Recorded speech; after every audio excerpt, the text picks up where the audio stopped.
Akiza TV baadaye tutakuwepo pale katika uwanja wa Uhuru Stadium ulioko Meburani jijini Dar es Salaam kuweza kuletea maoni mbalimbali ya washabiki wa soka, mashabiki wa Simba Sport Club kuelekea Simba Day ambayo itafanyika leo tarehe 8 Agosti mwaka 2026.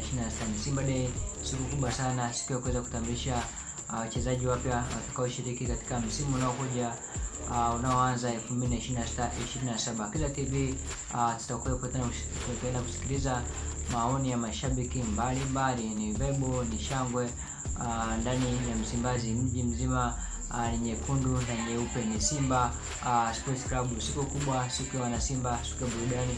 Wasanii wote watakuwepo video kuweza kutumbuiza Simba Day, kuweza kutoa burudani ya nguvu, burudani ya moto.